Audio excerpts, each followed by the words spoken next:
It's that time. We're about to kick off an episode of Consulting Unfiltered. We're here to share the real talk on career growth in finance and consulting. You want to be a CFO? You want to get to partner at a firm? Learn from true stories on how to achieve these goals. We will not hold back on anything. Get ready to laugh, learn, and level up your game.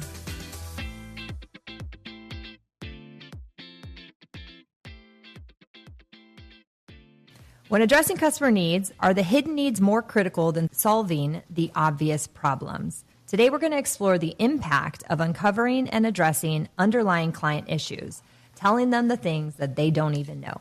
Welcome to Consulting Unfiltered, Adventures in Leadership. In today's episode, we're diving deep into the challenges of clients who need more than they initially reveal. How can you uncover deeper issues and deliver comprehensive solutions instead of just giving them what they ask for? So we're going to go ahead and get started. Alisha, thanks for joining us again today.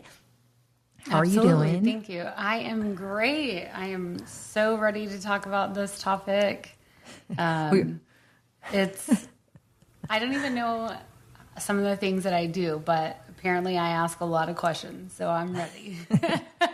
From day one when we met, this is one of the things when we met at the client, which you've heard about in previous podcasts, but when we met on site, I was on site at a client and we were talking about fixed assets. This company had so many fixed assets.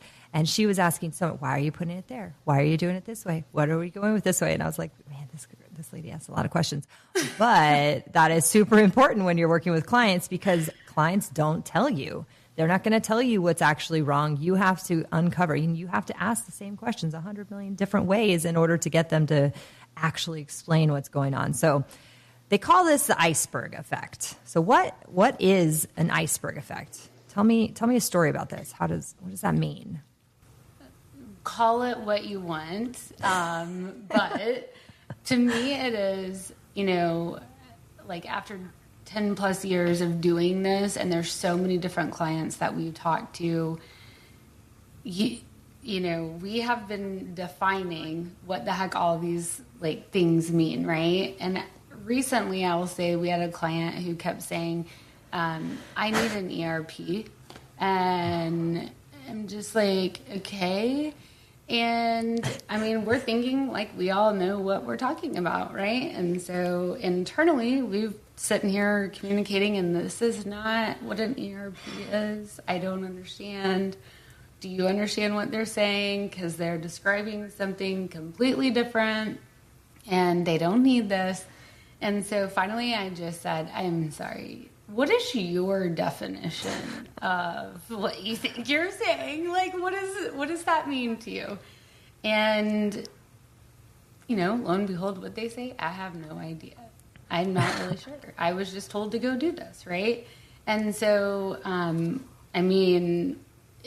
does it need a title? I don't necessarily know that it needs a title, the iceberg effect, but I think, asking the questions so that you're on the same page, and I've had to apologize more times than I can count of I'm sorry, but I'm just going to keep asking you questions, because if I miss one thing, one really important piece, and I try to, say, this is the solution, this is where we're going to go, and I don't have that really important piece of information, guess what? I now am wrong, right? Mm-hmm. And so that's the reason why I just ask so many questions, and, the iceberg effect or not, it is what it is.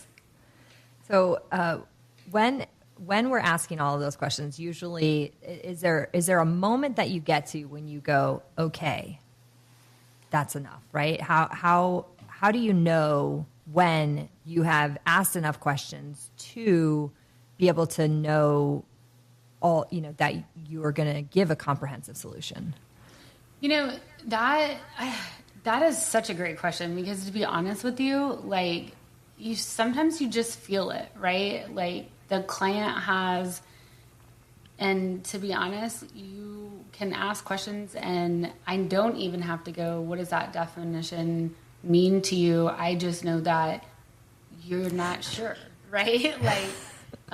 You've already told me things in your other answers that I get that you don't know. So I'm not going to keep pushing. Or if they can just be honest, right? That's the other thing. I will tell clients, the more that you can communicate with me and the more information that you can provide up front, this is called discovery. This, like, it is an interrogation. I'm asking and you're telling, right? Otherwise, we're not going to get out of here. And when they are telling us forthcoming and providing, just kind of the basics, or just say, to be honest with you, I'm going to start a company. I have no idea who I'm hiring. I just know I have a go live launch date of my product in 2 months. Can you help me? Absolutely. Because guess what? I now know that you don't know all the things and you haven't figured it out, and I'm going to help you. But then you have clients that, it's like pulling teeth, right? And you've got to have that kind of gut feeling of like, there's something that they're not telling me. There's some piece of this puzzle that's missing.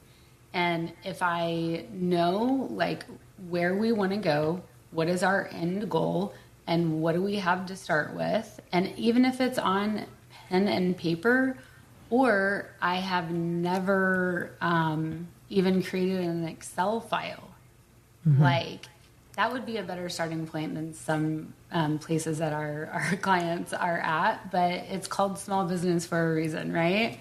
Yeah. And so, if I can figure out where we want to go and where we're at, and I also would like to know sometimes how fast do we want to get there? Are we trying to like go from 0 to 100? Are we driving that Bugatti, or are we driving our like Honda Pilot? Well, it's interesting that you say it that way. I was laughing because that's all of my kids have been talking about lately are Bugattis. I'm like, how do you guys need? I don't even know what this is. So it's total boys for sure. Yeah, boys. But what I heard you say in there is that the more honest. So one of the things, right, about Fourlane is we work with customers who are kind of in the teenage years of being a business. Now, it could be that they've been in business for 50 years. They're still a teenager hanging out, at their mom's house type thing. But what it is that they're companies that they are still in a learning phase, right? So when you're a small business, you're learning a ton. Usually you're doing a lot yourself. When you become kind of a teenage years business is when you start to bring in consultants. You start to ask for outside help. You realize it's okay not to know everything. It's okay to ask for help. And, I know Taylor Swift says, fake it till you make it. But when you are talking to, and you can do that all day long with your clients, but our customers can do that all day long with their customers. But when they talk to consultants, you have to be honest. You have to tell us where you're at. You have to tell us what your, what your knowledge base is, because it can get us into deep water if we make an assumption on something that we think is, very obvious. Even sometimes I talked to one customer one time and they said to me, I want to know the value of my inventory without having to count my inventory. And I was like, I don't even know how to. A magic wand? Yeah.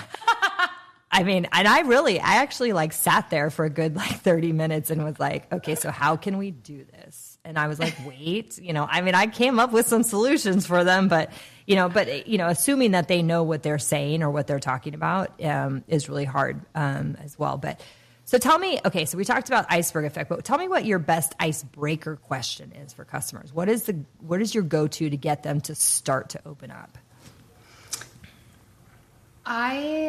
When we start talking to clients, a lot of times we have some history, something that they've asked for. They are coming to us for, let's just say, manufacturing and inventory needs. It's a lot of my clients. And I try, to go look at their website. I try to figure out, what they're doing. If I have some interest or some understanding or some knowledge about it, that is going to help me understand when they do start giving me information, hopefully.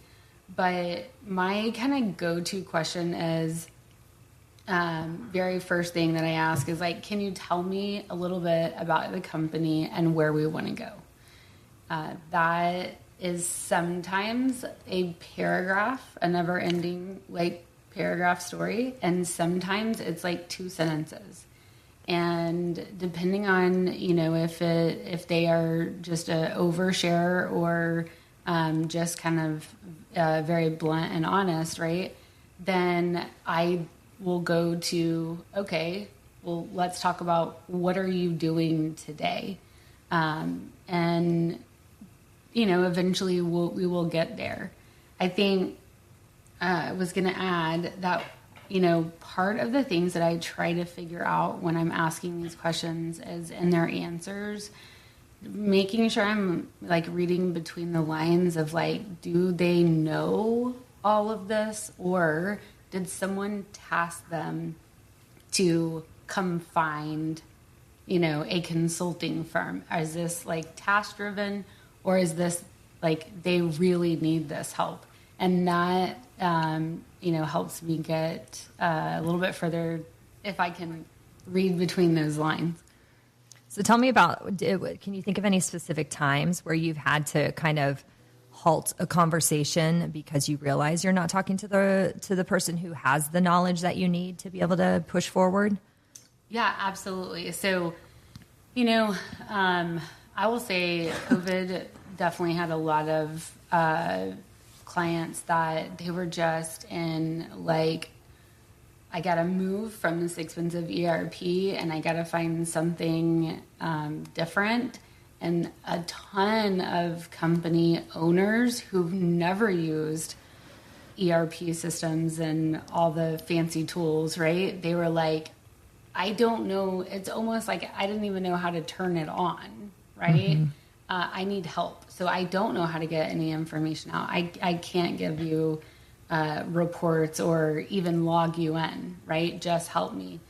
And when you kind of hear in their voice and you're asking questions and the answers that they give back to you, very high level or very detailed, that kind of gives me some insight. If they're just willing to share and it's at that detail level.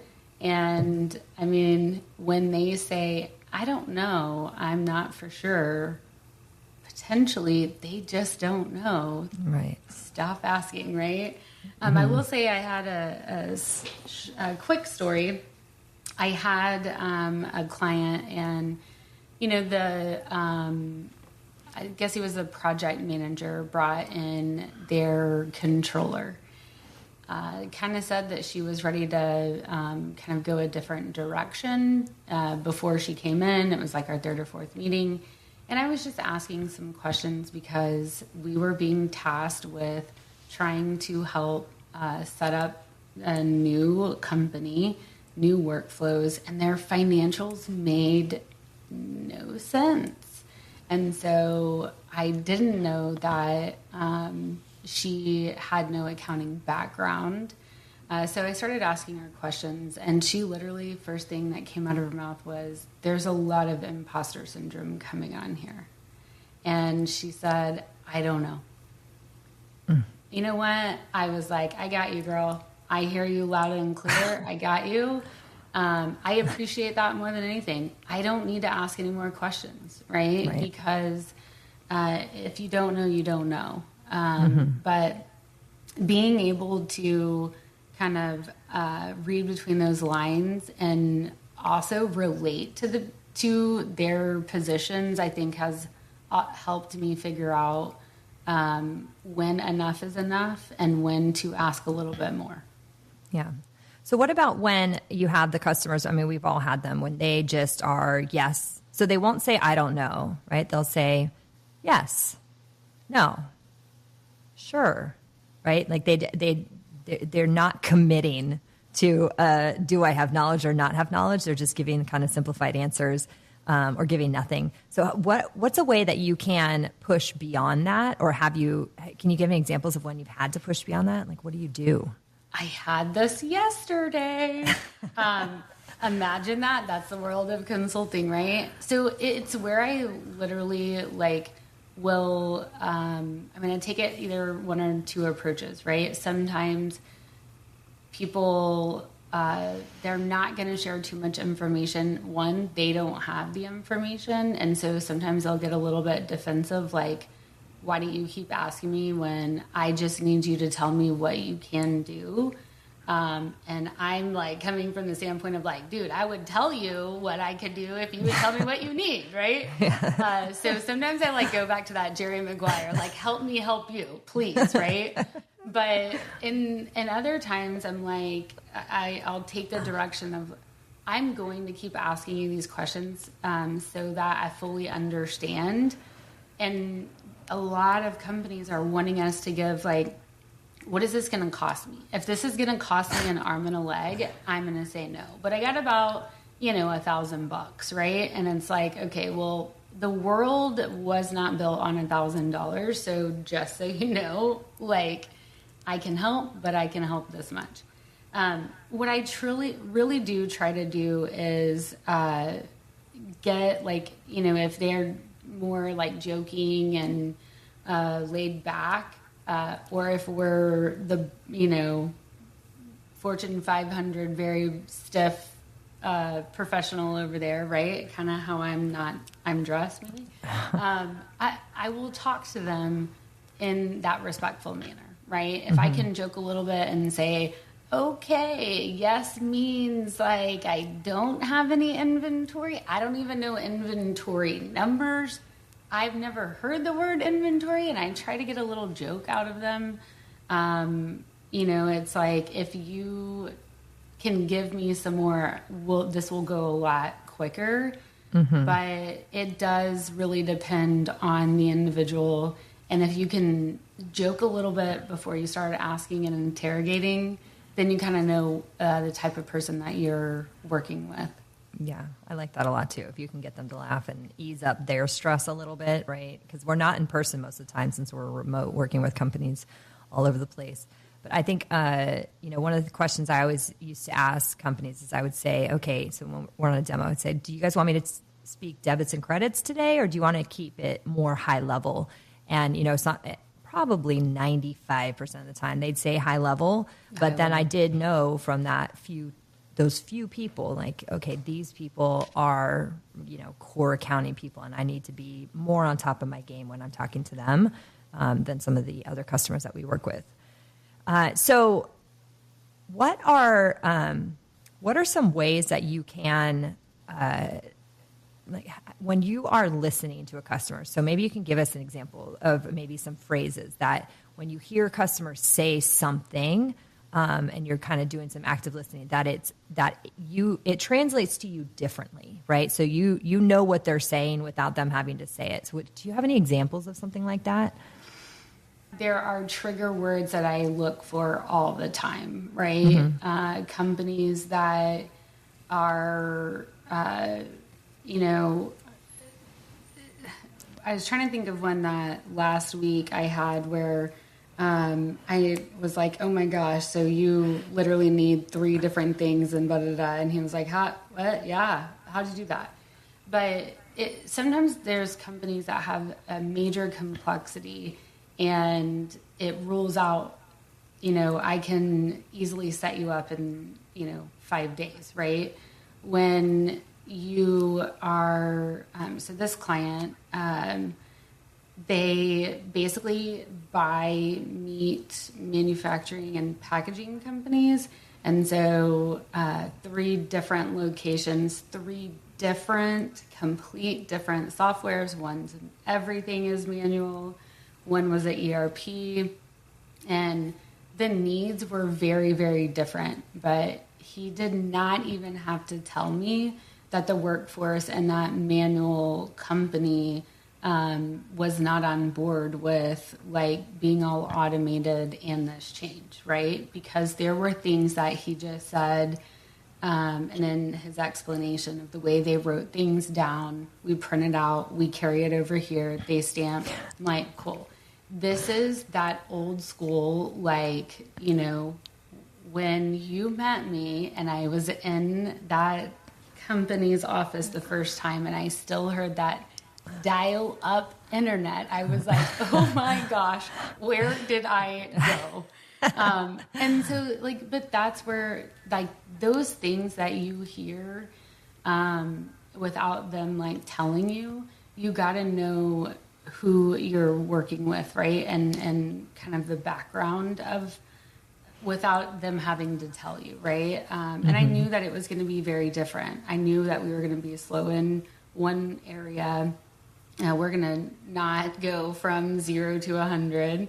And then in another one, you know, he had an ERP. They needed to get away from it, not spend as much money. And he had an operations manager, right? And so you could kind of tell those things when you have that in place and positions and whatnot, that they probably are a little bit more or further along than someone who's doing everything manually. So, of course, you know, what do you think is the big question that we're going to ask the audience today is, what do you think? So if you can tell me in one sentence your answer, Alisha, but what do you think is more important? Handling the problem that the customer came to you for, or handling the hidden needs that you uncovered by asking them all these wonderful questions? What do you think takes precedence? I think you have to be the consultant that shows their hidden needs is what they came to us for. So build that into, like, you asked me, right? But while you asked me, you also told me all these other things. So we can do that in phase 2, or we can phase 1, what you came to first, or we'll do it all at the same time. But if you are really going to be that great consultant and truly help them, you can't just ignore all those hidden things. You've got to communicate that to them. Yeah, you're not a consultant if you just do what they ask you to do, right? That is an employee. And consultants, we get to have all the opinions. Exactly. So yeah, in our audience, let us know what you think. Do you think it's more important? Maybe we've got some end users out there. Is it more important to solve the problem that you came to me for, or is it more important to solve the problems that we uncovered while we were talking? So you let us know, and we'll see you guys in our next episode. And that's a wrap on another amazing episode of Consulting Unfiltered. Don't miss out on all the candid chats and practical wisdom coming your way. Hit that subscribe button to stay connected and keep taking those steps forward in your career. We'll see you soon.